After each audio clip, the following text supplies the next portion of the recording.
Hello ಸ್ನೇಹಿತರೆ, ಎಲ್ಲರಿಗೂ ನಮಸ್ಕಾರ. ಎಲ್ಲರಿಗೂ ಗಣೇಶ ಹಬ್ಬದ ಶುಭಾಶಯಗಳು. ಆ್ಯಂಡ್ ಇವತ್ತು ನಿಮಗೋಸ್ಕರ ತಗೊಂಡ್ಬಂದಿದ್ದೀನಿ. ಅದಕ್ಕೆ ಮುಂಚೆ ಯಾರ್ಯಾರು ನಮ್ಮ ಚಾನಲ್ಗೆ ಫಾಲೋ ಆಗಿಲ್ವೋ ದಯವಿಟ್ಟು ನಮ್ಮ ಚಾನಲ್ಗೆ ಫಾಲೋ ಆಗಿ. ನಿಮ್ಮ ಸಪೋರ್ಟ್ ತುಂಬಾನೇ ಇಂಪಾರ್ಟೆಂಟ್ ಆಗಿರುತ್ತೆ. ಇವತ್ತು ಮೊದಲನೇ ಟಾಪಿಕ್, ಯಾಕೆ ನಾಯಿಗಳು ಚಿಕ್ಕ ಮಕ್ಕಳನ್ನ ಮಾತ್ರ ಟಾರ್ಗೆಟ್ ಮಾಡುತ್ತೆ. ಫಸ್ಟ್ ಆಫ್ ಆಲ್, ಮಕ್ಕಳಿನ ಫ್ರೀಕ್ವೆನ್ಸಿ, ಮಕ್ಕಳು ಅಳಲಿ ಅಥವಾ ನಗಿಲಿ ಅಥವಾ ಮಾತಾಡಲಿ ಯಾವುದೇ ಇದ್ರೂ ಅವ್ರ ಫ್ರೀಕ್ವೆನ್ಸಿ ತುಂಬಾ ಹೈ ಅಲ್ಲಿರುತ್ತೆ. ಒಂದೊಂದ್ಸರಿ ದೊಡ್ಡವ್ರಿಗೆ ಸಿಕ್ ಬಂದ್ಬಿಡುತ್ತೆ. ನಾಯಿಗಳಿಗೆ ಇದು ತುಂಬಾನೇ ಎಕ್ಸೈಟ್ಮೆಂಟ್ ಲೆವೆಲ್ನ ಜಾಸ್ತಿ ಮಾಡ್ತಾ ಇರುತ್ತೆ.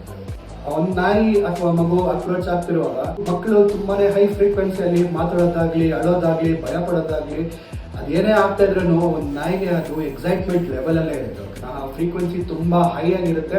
ಅದರಿಂದ ನಾಯಿಗೆ ಏನ್ ಮಾಡ್ಬೇಕಂತ ಅರ್ಥ ಆಗ್ತಿರಲ್ಲ, ಅಥವಾ ಮಗು ಏನಾದ್ರು ಟಚ್ ಕಿಚ್ ಮಾಡೋಕ್ಕಾಗ್ಲಿ ಅಥವಾ ಪುಷ್ ಮಾಡೋದಾಗ್ಲಿ ಆ ಥರ ಮಾಡ್ತಾ ಇರುವಾಗ ಏನಾಗುತ್ತೆ ಅಂದ್ರೆ ನಾಯಿಗೆ ಇಮಿಡಿಯೇಟ್ ಆಗಿ ಎನರ್ಜಿ ಶಿಫ್ಟ್ ಆಗ್ಬಿಡುತ್ತೆ.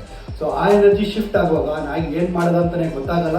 Biting is the end of the story, ಅಥವಾ ಚೇಸಿಂಗ್, ಎಸ್ಕೇಪಿಂಗ್, ಈ ತರ ರೀತಿಯಲ್ಲಿ ಏನೋ ಒಂದೊಂದು ಸಮಸ್ಯೆಗಳು ಆಗ್ತಾ ಬರುತ್ತೆ. ಸೊ ಇದರಿಂದ ನಾವು ಯಾವ ರೀತಿ ಇದನ್ನ ಮ್ಯಾನೇಜ್ ಮಾಡ್ಬೋದು ಅಂದ್ರೆ, ಫಸ್ಟ್ ಆಫ್ ಆಲ್ ಅಷ್ಟು ಚಿಕ್ಕ ಮಕ್ಕಳನ್ನ ನಾವು ರೋಡಲ್ಲಿ ಬಿಡೋದು ತುಂಬಾನೇ ಅಪಘಾತ ಆಗುವಂತ ವಿಷಯನೇ. ಯಾಕಂದ್ರೆ ವೆಹಿಕಲ್ಸು ಅಷ್ಟೇ, ಈ ದಿನಗಳಲ್ಲಿ ವೆಹಿಕಲ್ಸು ತುಂಬಾನೇ ಫಾಸ್ಟ್ ಆಗಿ ಬರ್ತಾ ಇರುತ್ತೆ. ಅದರಿಂದನೂ ಪ್ರಾಬ್ಲಮ್ ಆಗ್ಬೋದು. ಆ್ಯಂಡ್ ಕೆಳಗಡೆ ಬೀಳ್ತಾರೆ, ಅದರಿಂದನೂ ಪ್ರಾಬ್ಲಮ್ ಆಗ್ತಾ ಇರುತ್ತೆ. ಬಟ್ ನಾವೊಂದು ಸ್ವಲ್ಪ ಗಮನವಾಗಿ ಒಂಚೂರು ಫಾಲೋ ಅಪ್ ಮಾಡಿಕೊಂಡ್ರೆ ಈ ಸಮಸ್ಯೆನೂ ಕಮ್ಮಿ ಆಗ್ಬೋದು. ಆ್ಯಂಡ್ ಇದೇ ಒಂದು ಪ್ರಾಬ್ಲಮ್ ಅಂತ ನಾನು ಹೇಳಕ್ ಬರ್ತಾ ಇಲ್ಲ, ಬಟ್ ಇದನ್ನ ನಾವು ಒಂದು ಸ್ವಲ್ಪ ಕಮ್ಮಿ ಮಾಡ್ಬೋದು. ಆ್ಯಂಡ್ ಎರಡನೇದಾಗಿ, ನಿಮ್ಮ ಸ್ಟ್ರೀಟಲ್ಲಿ ಅಷ್ಟೊಂದು ಡಾಗ್ಸ್ ಇದೆ ಅಂದರೆ, ಆ್ಯಸ್ ಎ ಸೀನಿಯರ್ ಆಗಿ ನೀವು ನಿಮ್ಮ ಮಗು ನಡೆಯೋಕ್ಕಾಗ್ತಿದೆ ಅಂದರೆ ನಿಮ್ಮ ಪಕ್ಕದಲ್ಲೇ ನಿಮ್ಮ ಸೇಫ್ ಝೋನಲ್ಲೇ ಮಗುನ ನಡ್ಸ್ಕೊಂಡು ಹೋಗಿ ಅದೇ ರೋಡಲ್ಲಿ.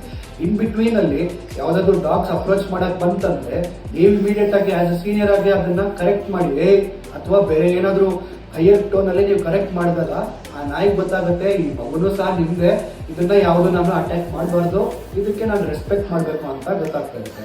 ಅಂಡ್ ಪ್ರತಿ ಒಂದು 5 to 6 ಡೇಸ್ ಇದನ್ನ ಫಾಲೋ ಮಾಡಿದ್ರೆ ಆ ನಾಯಿಗೆ ಗೊತ್ತಾಗ್ಬಿಡುತ್ತೆ ಇದು ಇವತ್ತು ಪೇರೆಂಟ್ ಮಾಡ್ತಾವ್ರೆ, ಇದನ್ನ ನಾವು ಯಾವುದೇ ರೀತಿ ಟಚ್ ಮಾಡಬಾರ್ದು ಅಂತ ಗೊತ್ತಾಗ್ಬಿಡುತ್ತೆ. ಅಂಡ್ ಅದಾದ್ಮೇಲೆ ನೀವು ಫೀಡಿಂಗ್ ಬಿಸ್ಕೆಟ್ಸ್ ಏನಾದರೂ ಮಾಡ್ಕೊಬೋದು. ಇದರಿಂದ ಯಾವುದೇ ಸಮಸ್ಯೆ ಆಗಲ್ಲ. ಈ ರೀತಿಯಿಂದ ಫಾಲೋ ಮಾಡ್ಕೊಳ್ಳಿ. ನಿಮ್ಮ ಮಕ್ಕಳನ್ನು ಎನ್ವಿರಾನ್ಮೆಂಟ್ ಪರಿಚಯ ಮಾಡಿಸಿ, ತಿಳಿಸಿ ಯಾವ ರೀತಿ ಇದನ್ನೆಲ್ಲ ಹ್ಯಾಂಡಲ್ ಮಾಡ್ಬೋದು ಅಂತ ಈಸಿ ಮೆಥಡಲ್ಲಿ ನೀವು ಇದು ಮಾಡ್ತಾರೆ. ಹಬ್ಬನ ಎಲ್ಲರೂ ಫ್ಯಾಮಿಲಿಯಾಗಿ ಎಂಜಾಯ್ ಮಾಡಿ. ಥ್ಯಾಂಕ್ ಯು ಸೋ ಮಚ್ ಅಂತ ಹೇಳ್ಕೊಂತ ಈ ವಿಡಿಯೋ ಮುಗಿಸ್ತಾ ಇದ್ದೀನಿ. ದಯವಿಟ್ಟು ನಮ್ಮ ಚಾನಲ್ ಸಪೋರ್ಟ್ ಮಾಡಿ. ಧನ್ಯವಾದಗಳು. ಶುಭ ದಿನ.